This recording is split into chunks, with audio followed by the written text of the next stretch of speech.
Good afternoon, and thank you for your interest in joining this video about a paper that is being published in TRSC. I embarked on a 2-year study to blend a teacher noticing video reflection with scaffolded lesson study. I had done a 3-year lesson study professional development project with a former colleague, Dr. John Say.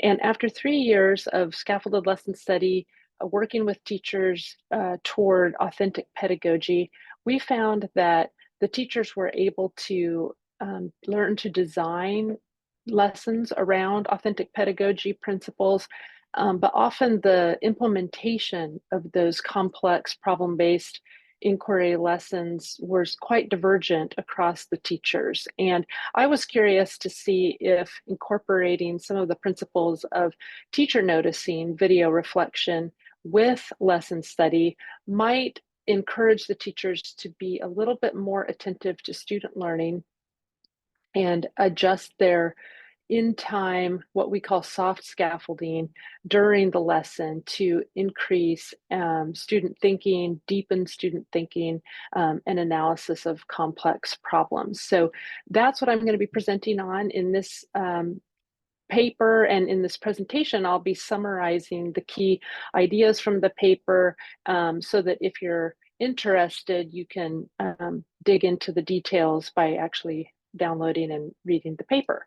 As I stated before, I think the problem that I was thinking about as I designed this study was that a liberal democracy, as the United States, requires our citizens to do evidence-based reasoning through really complicated and complex social questions, the questions about fairness and justice and what's the good society. And those questions have multiple perspectives, they have multiple logics. Reasoned people will look at the same set of facts and come to different conclusions because they might be valuing different democratic principles that are in conflict with each other. And unfortunately, we don't see a lot of that type of instruction, authentic pedagogy, in our social studies classrooms. Um, and there's a lack of deep learning, deep thinking in those classrooms. Lesson study has been found, as I said, to assist and facilitate teachers in designing more complex, more authentic pedagogy.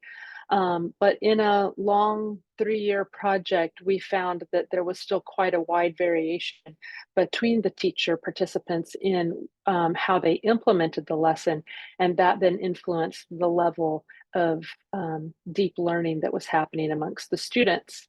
So the literature that I explore in the larger paper, which I will not go into detail here, really focuses on 3 areas. First, scaffolded lesson study.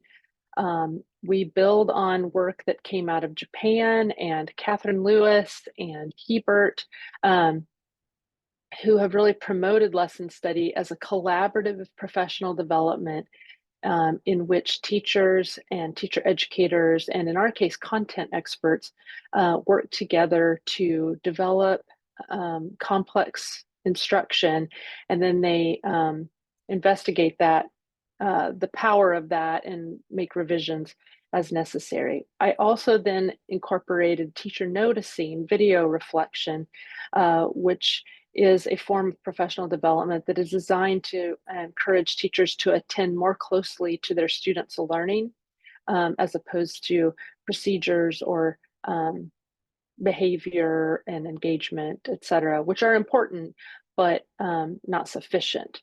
And I blended those two things with the goal of helping a couple of US government teachers design and implement problem-based inquiry in their US government classes for 12th grade.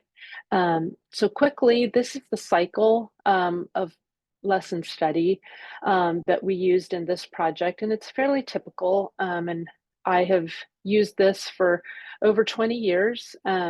So if you get interested in this, you're welcome to look at other publications that I have. But in the summer, the teachers and I met for about 3 or 4 days to design a problem-based inquiry lesson on a topic that they chose in their US government course. The first semester or the first year was Supreme Court, and the second year was the executive branch.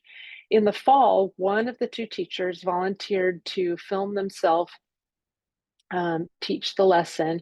And then the team, the other teacher, the teacher who filmed themselves, and myself, we all viewed the lesson and we make notes. And then we meet and make revisions on those lessons. And then the second teacher volunteered to teach the lesson in the spring, and the cycle repeated itself until we worked to polish the lesson so that it would be ready to share with others on a website. And we did that cycle for 2 years. Teacher noticing has 3 levels. And the first level is that teachers usually point out the things that stand out to them tend to be behavioral in nature, which students are participating, which students are on task, whether the students are talking to each other, whether the procedures are confusing, etc., how long something's taking. And then the second level is where they start to reason through the level of student thinking that they're seeing and where their students might be missing the mark or oversimplifying a concept or misunderstanding something, and assessing how that lesson is or isn't pushing students to think deeply about the concept. The third level is where the teacher begins to connect what they're seeing with student learning with the larger design principles of pedagogy or assessment, etc. So those are the 3 levels of teacher noticing that I was looking for in the paper. And then finally, authentic pedagogy comes out of a long line of work by Fred Newman and John Say and several others, Pat Avery. These are cited in the paper, but authentic pedagogy is where a lesson is centered on an authentic problem that adults would grapple with in the real world. And the students then use disciplined inquiry to construct or produce knowledge that has value beyond school. And those are the key principles of authentic pedagogy that we were designing our instruction around. So my research questions for this paper were, number 1, what do the teachers notice regarding the role of the teacher in influencing student thinking during the video reflection of authentic pedagogy? The second question had to do with what did they notice and how did they respond to student thinking while implementing the collaboratively developed authentic pedagogy lessons? And then 3, what did the teachers notice and how did they respond to student thinking while implementing independently developed lessons before and after the professional development? So this was a bounded case study of 2 US government teachers in a high school in our local area here. And you can see the demographic background there of the students in the school and the background of the teachers.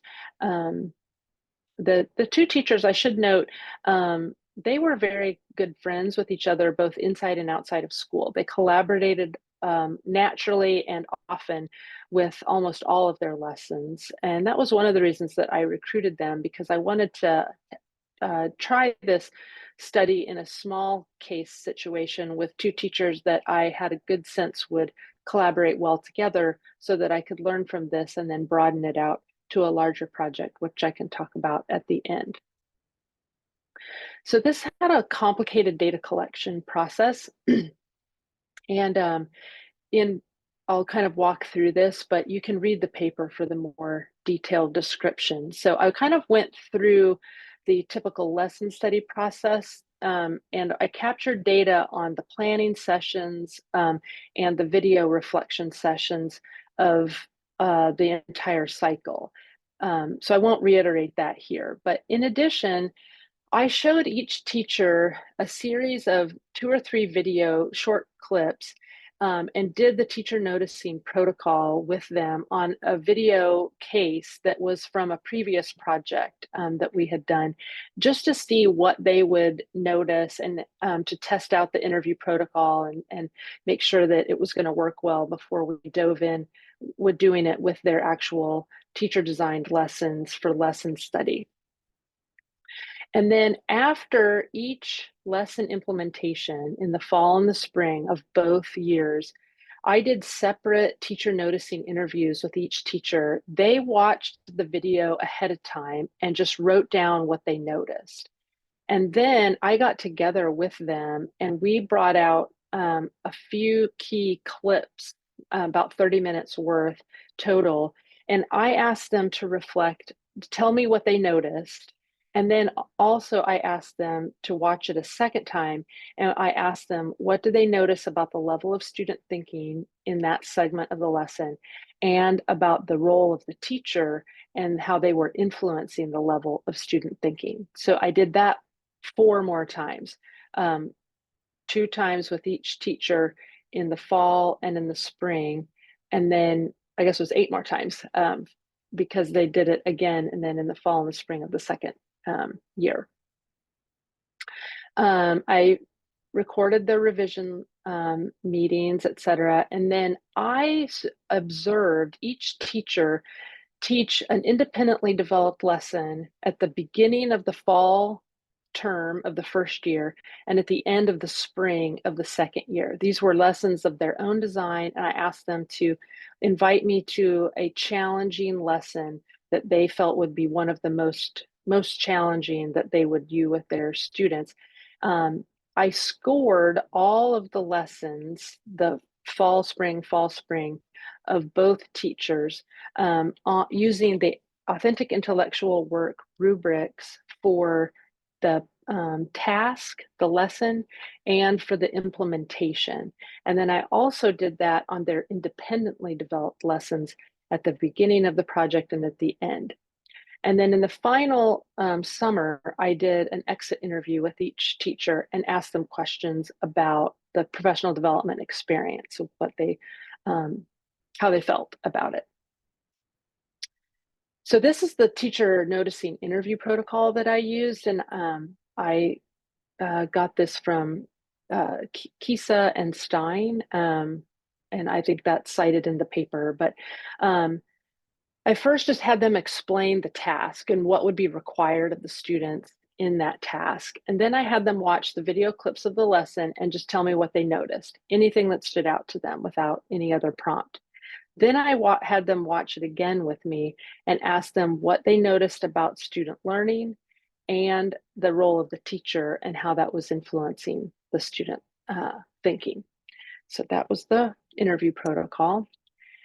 So now let's get into the findings. And what we see, again, I'm just going to blow over the highlights here and encourage you to read the paper if you're interested. But what we saw was a fairly significant increase in the authentic intellectual scores between the fall and the spring implementation of the lessons. In both years, the teachers kind of played it safe in the fall, and they realized that the students were not as engaged as they wanted them to be. And so they really ramped up the controversial nature of the question and the scaffolding and the perspectives. And so in both cases, the lesson study cycle seemed to encourage the teachers to take more risks and implement more authentic pedagogy, as is indicated by the improved scores. Barbara always taught the lesson. She taught the lesson in both falls, so she was the first person. And then Kathy taught the lesson both springs. We were going to reverse that, but for personal reasons, Barbara needed to teach it first in the fall for the second go round. So that kind of muddies up the data a little bit because it could have been related to the teacher, but I think it was actually more related to the maybe the more conservative instincts of the teachers to play it a little bit safer on the topic and the framing of the question. And then they went bolder in the spring when they realized that the students were wanting to do a little bit more complex thinking about the topics. So then in their independently developed lessons, we see that they both increased, and they were almost the same. Both teachers on their first lesson scored a 7 out of 20 on the task and implementation rubric. I'm sorry, the implement instruction rubric. Their composite score was a 14 out of 30, and both of them in the first year, and then a 17 out of 30 in the second year.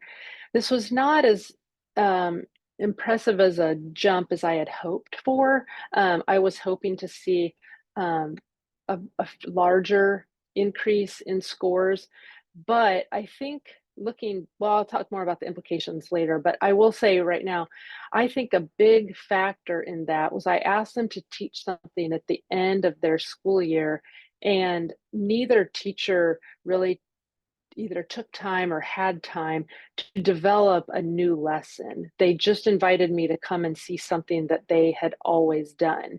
And I do think that if I would have asked them to let me come back the following fall and given them a summer to develop something and maybe incentivize that a little bit with a little extra money, that might have given me better data. So that's just a qualifier there, I think, in that aspect of this lesson that I didn't really think about with the design.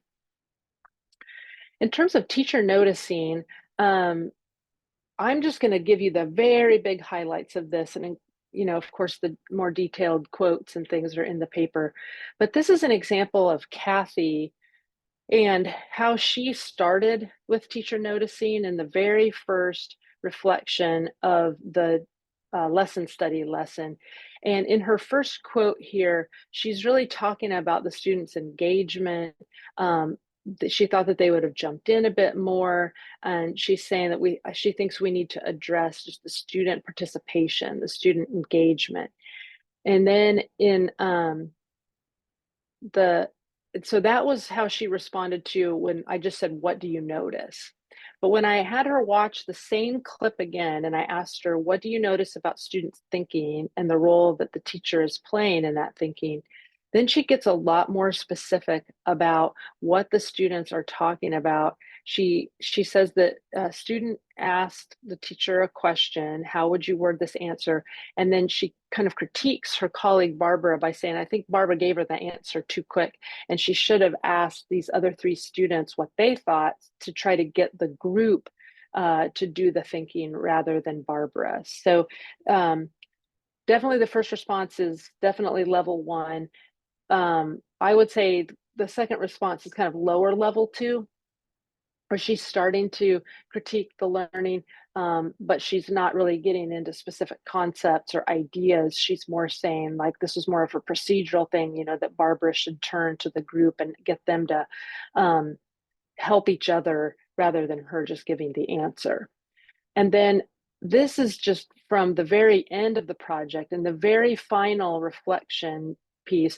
What I noticed was, so this is an example of Barbara. The prompt is, "What did you notice?" And here she goes right into the student thinking. I didn't even have to ask the second follow-up question. She is saying they're making good arguments from the documents. I think there's opportunities to dig deeper. If whether or not, in this case, it was President Obama's executive order on DACA, and she's specifically saying what she wanted the students to think more about, whether he's creating a law or implementing the law, and gives a specific question that she would have suggested Kathy ask in that situation. And so we scored that as level 2. And then in another place, she goes on to say that she could have, this is kind of where she's actually critiquing the strategy, and it is a little bit connected to larger learning principles of design principles, where she's saying, I think that she should have forced the small group to forced the group to come to a consensus first before they made their individual decisions, because it would have forced them to talk more and work through the different arguments about whether this was constitutional or not. And she's talking about things that Kathy could have asked in order to do that. I think I jumped. Oh, I think I'm good.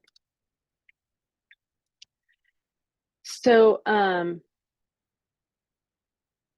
I did not really see any evidence of connections to authentic pedagogy. There was one time when Barbara mentioned something kind of vague about, students need to do this because they need to be prepared for citizenship, but there was no explicit connection to, making things an authentic question, or like constitutional reasoning.